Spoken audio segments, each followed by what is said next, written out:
seorang ibu cantik yang paham banget sekali soal militer di sini ya. Akan kita langsung panggilkan ini Mbak Koni Rahakundini. Mbak Koni. Halo, selamat siang. Saya masih selalu emes loh kalau ketemu sama Mbak. Silahkan Mbak. Ini cantik tapi paham sekali sama militer. Nah Mbak, saya mau tanya di sini ya Mbak ya. Angka yang naik sekarang ini signifikan nggak sih? Lumayan signifikan, tetapi kalau kita melihat konstelasi kawasan dan geopolitik ke depan masih jauh. Tetapi this is a good step, bahwa kemudian misalnya dari 2016 kemarin sebenarnya kan kita mengalami penurunan. Saat Panglima kemarin mengajukan ke DPR itu angkanya dengan Kementerian Pertahanan hanya sekitar 90 triliun sekian, artinya 0,7%. Nah jadi kalau sekarang sampai dinaikkan sesuai instruksi Presiden kemarin menjadi 250 triliun, artinya akan mencapai sekitar 1,1. 1,1. Lumayan lah itu sebenarnya ya. Untuk dibandingkan dengan yang kemarin, yang hari tahun ini. Iya, tahun ini. Tetapi sekali lagi memang betul yang dinyatakan tadi, ini sekarang kan adalah kepentingannya bagaimana penggunaannya. Karena semata-mata kalau kita lihat kan seolah-olah ada anggaran segitu, ayo kita beli alutsista gitu kan. Nah kita mesti pahami alutsista itu dibeli, itu kan ada prosedur Mbak. Nggak bisa tiba-tiba ada uang segini, oh kita beli apalah gitu. Jadi gini, alutsista itu dibeli berdasarkan kita mempersepsikan ancaman kita apa. Misalnya sekarang kita pahami bahwa abad ini kan abad Asia. Even Amerika menyatakannya pivot to Asia. Itu 60% kekuatan Amerika Serikat itu ke kawasan ini. Nah sekarang artinya pergolakan di Asia itu akan besar. Kalau kita lihat tugas militer itu ada dua, operasi militer perang dan operasi militer selain perang. Kejadian di dalam national waters dan skies atau kedaulatan, kemudian kawasan dan juga dunia itu menjadi bagian dari operasi militer perang. Sehingga kalau sekarang kita asumsikan bahwa misalnya Laut Cina Selatan terjadi konstelasi, ya kan? Maka kemudian kita membeli juga peralatan ataupun alutsista, menyiapkan doktrin, menyiapkan militer kita yang untuk menghadapi ancaman itu. Mereka tidak langsung ke kita, tapi spill over daripada Laut Cina Selatan misalnya, itu akan ke kita. Nah Mbak, coba kita lihat dulu nih, kita punya quotes-nya dari Presiden di sini.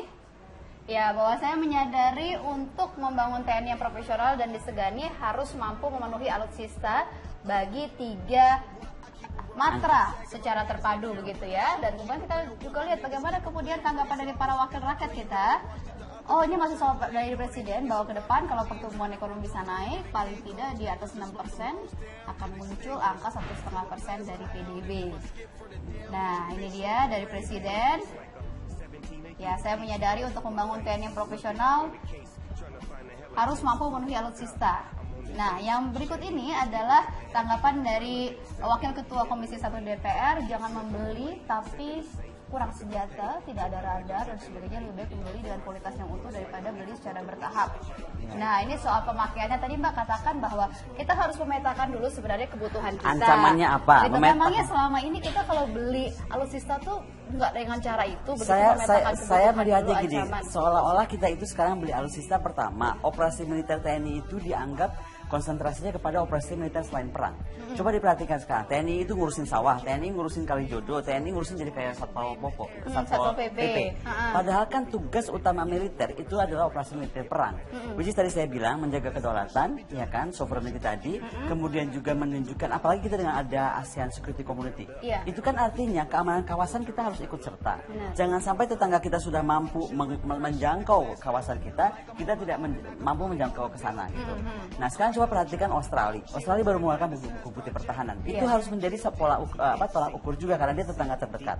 Misalnya Australia melihat eskalasi Laut Cina Selatan, melihat konstelasi regional akan meningkat gitu kan. Selain juga ancaman terhadap Australia baik langsung atau tidak langsung. Jadi sekarang kita juga mesti mengukur yang sama gitu loh. Tetapi siapa yang mesti berbuat atau mengukur ancaman kan? Ini yang saya selalu sampaikan. Ada anggapan bahwa dengan naiknya anggaran pertahanan ini Mbak, saya baca di media, tiba-tiba kayaknya kita mesti membentuk badan cyber. Karena dianggap cyber itu adalah ancaman terdekat yang paling banyak dong badannya besar. Ya Mbak ya? Exactly. Ngapain, dan Presiden sudah bantah ngapain bentuk badan cyber. Toh sekarang sudah ada lembaga sandi negara. Kemudian Kementerian Pertahanan punya divisi cyber. Kemudian Menkominfo punya divisi cyber. Setahu saya, negara normal manapun namanya cyber itu di bawah Angkatan Udara. Jadi sekarang harusnya ditarik aja itu ke Angkatan Udara. Kalau ini dianggap cyber ancamannya. Tetapi kalau sekarang dengan 250 triliun itu, kita harus membeli apa, saya pikir tadi betul. Kawasan ini ancamannya apa? Bagaimana spillover jika terjadi konflik antara Cina Amerika, dan kalau kita bicara Cina Amerika nggak Cina Amerika berdua loh. Iya. Amerika ini kan aliansinya banyak, dan mohon dicatat nih, 5-6 negara ASEAN itu aliansinya Amerika Serikat. Jadi sekarang peran Indonesia ini di ASEAN juga hati-hati, kita itu harusnya menjadi leading actor untuk mengarahkan ASEAN itu menjadi penyeimbang kawasan, bukan terjebak terhadap politik luar negara asing untuk konten China. Itu menurut pendapat saya. Dari dana yang sekian banyak itu apakah memang harus beli dari asing begitu Mbak? Apa nggak bisa kita bikin bangun sendiri, produksi sendiri gitu? Pertanyaannya mantap. Saya sih berharap sebenarnya dengan anggaran pertahanan meningkat berapapun jumlahnya, mendorong juga terjadinya industri pertahanan. Kayak kita lihat kenapa senjata pindah kita demikian hebat. Tank kita juga sudah lumayan. Karena ada pengguna dipakai terus-terusan, pesanannya banyak. Same thing, kita menjadi negara poros maritim dunia. Yang mesti kita perkuat adalah angkatan laut dan angkatan udara. Artinya kita bisa harus bikin kapal sendiri, kapal selam sendiri, fighter jet sendiri, tetapi kita harus pakai gitu. Nah sekarang kalau pertanyaannya bisa nggak? Bisa kok. Kita banyak sekali teknologi kita, inovasinya bisa. Tetapi yang terjadi sekarang menurut saya ada keengganan pada kita untuk percaya menggunakan kemampuan kita dan mau mengalokasikan R&D yang besar untuk itu. Kedua, ada yang bisa kita potong dari R&D. Banyak sekali sebenarnya dari hobi, dari kegemaran, dari kecintaan terhadap tanah air, orang tuh mengkreasikan sesuatu yang kita nggak terpikir. Oh, banyak sekali. Kenapa nggak itu? Lakukan itu. Banyak sekali. Kenapa nggak itu yang kemudian dikembangkan oleh Kementerian Pertahanan atau oleh Angkatan misalnya? Dan ini juga salah satu kunci. Jangan sampai kalau kita beli alutsista itu ukurannya mirroring tetangga. Oh, tetangga itu beli ini, kita mesti beli ini. Tetangga yang ini beli kapal selam jenis itu, kita mesti.